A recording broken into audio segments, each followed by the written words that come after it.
Assalamualaikum warahmatullahi wabarakatuh. Alhamdulillahirrabbilalamin.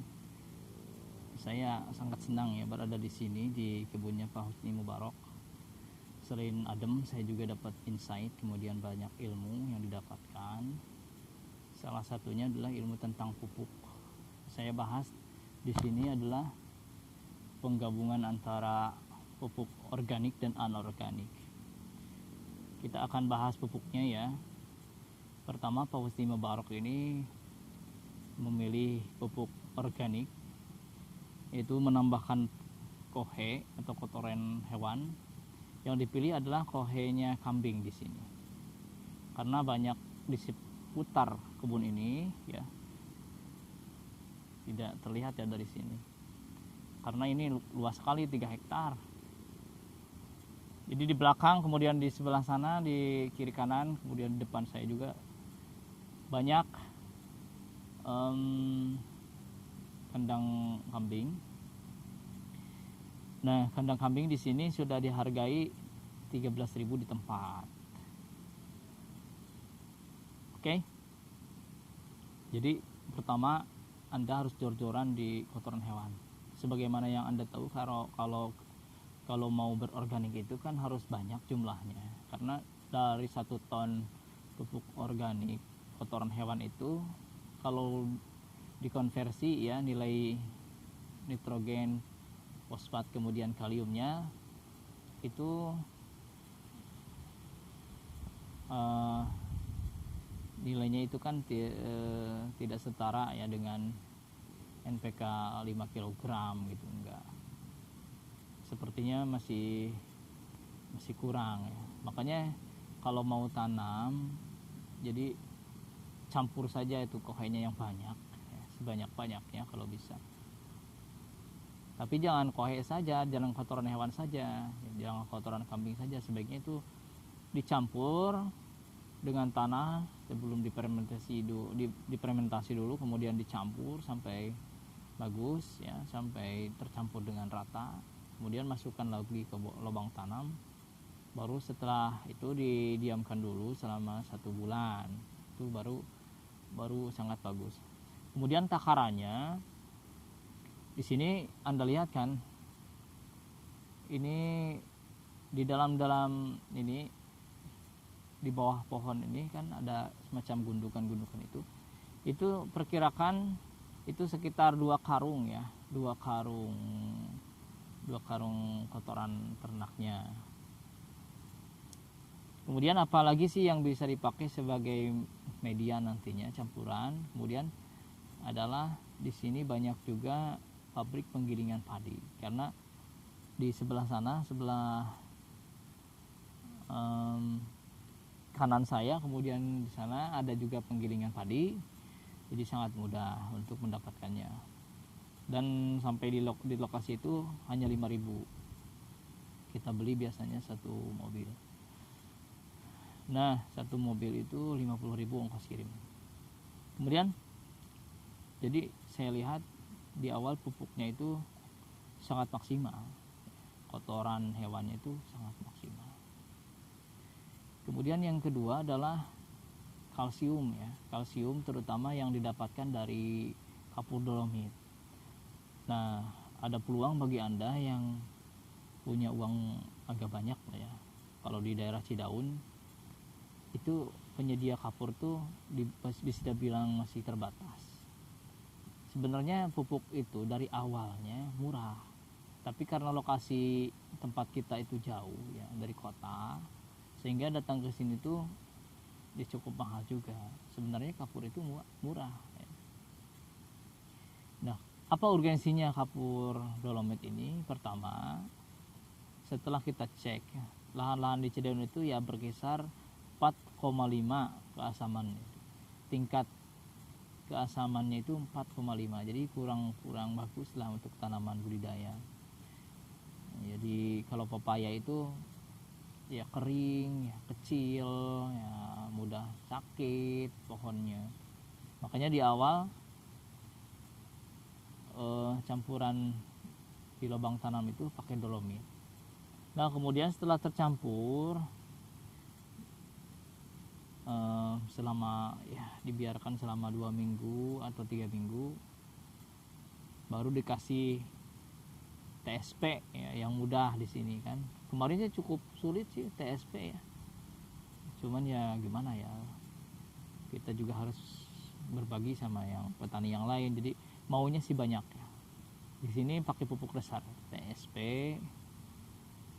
kemudian tadi ya dolomit, kemudian setelah itu pupuk-pupuk apa lagi yang diberikan oleh beliau di sini, salah satunya adalah pupuk NPK Mutiara. Nah ini untuk pupuk susulan ya, setelah tadi pemberian pupuk dasar kemudian disusul NPK Mutiara, kemudian intensitas pemberiannya adalah mulai setelah menanam itu 7 hari setelah ditanam langsung dipupuk.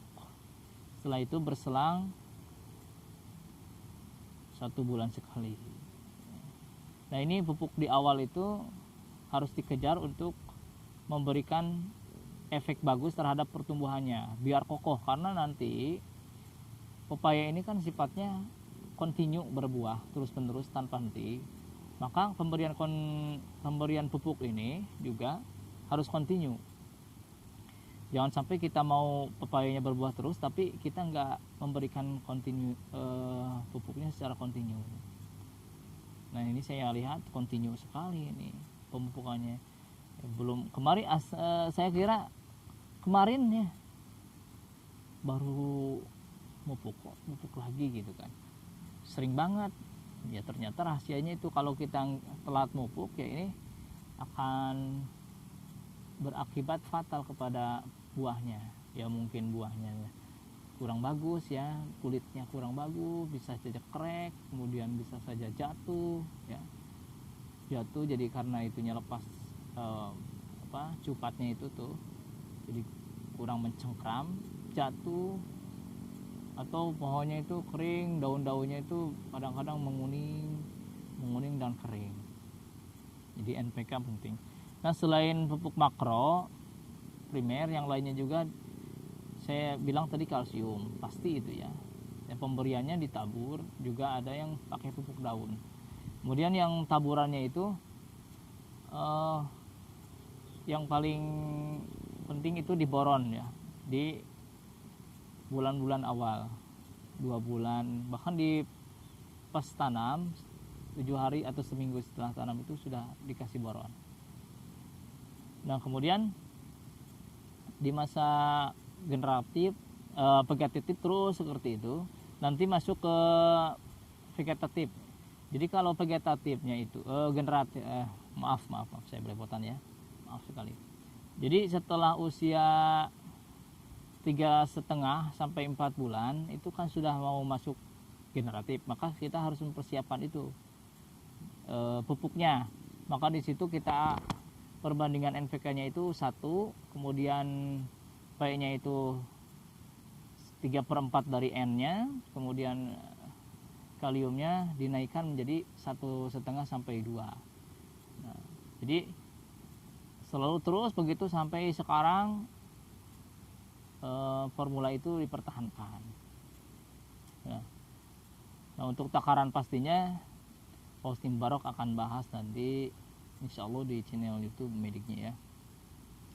Nah untuk gambaran seperti itu, rentang waktunya itu dilihat dari kondisi pohonnya, tapi biasanya 1 bulan sekali atau paling cepat sih 2 minggu sekali ya.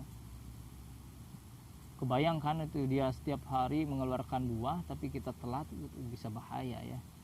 Karena ini Pak Husni ini punya jaringan optaker yang keluar dan sudah besar, punya nama. Jadi kalau misalkan buahnya jelek ya, itu pasti mereka nggak mau ambil ya. Itu bahkan dikasih harga murah pun nggak mau, karena mereka kan mempertaruhkan nama baik mereka juga untuk sampai di supermarket di Indonesia atau di ekspor ya. Komoditi ekspor ini ya salah satunya didatangkan dari Cidaun untuk pepaya. Ini pupuk ya. Kemudian pupuk yang tak kalah penting adalah pupuk mikro. Tadi sudah saya bilang pupuk mikronya diberikan oleh beliau itu sedikit tapi ya terus gitu, continue diberikan gitu, continue, sehingga ini kan kalau misalkan kita nggak dikasih pupuk mikro, selain nanti pohonnya akan memiliki kendala ya, baik itu terlihat di daun, di batang atau di akar, nanti juga ke tanah itu berpengaruh, karena minimnya unsur mikro dalam tanah membuat tanah miskin nantinya. Pas nanti mungkin ini kan 3 tahun selesai, nanti pas mau tanam yang baru kita terpaksa harus menambahkan nutrisi baru ya, mineral-mineral yang baru. Oke, itu pembahasan soal pupuk. Untuk takarannya ini 3 hektar itu per pohon ini menghabiskan antara 1 sampai 2,5 kilo. Kita lihat di pohonnya, kalau besar nih ya dikasih 2,5 kilo. Pupuknya kita mencoba untuk cari yang murah, makanya karena kalau tanam banyaknya harga 500 perak saja sudah dikalikan berapa ribu pohon kan banyak juga uangnya, makanya kita selalu memperbandingkan harga. Pak Husni Mubarak tuh sudah tahu mana tempat-tempat, bahkan kalau di sini mahal, beliau ya biasanya mendatangkan pupuk dari luar wilayah sini sih. Oke, nah itu sekilas tentang pupuk terbaik ya, rekomendasi saya. Kemudian yang saya dengar tadi dari A. Indra ya sebagai anggota di sini, dan Pak Husni Mubarak dalam perbincangan keseharian. Oke, selanjutnya kita tunggu video beliau yang lebih lengkap ya, supaya lebih mantap kita memahami dalam budidaya pepaya. Oke, bagi Anda yang ingin budidaya, yuk sama-sama kita bangkitkan pertanian Indonesia. Terima kasih. Assalamualaikum warahmatullahi wabarakatuh.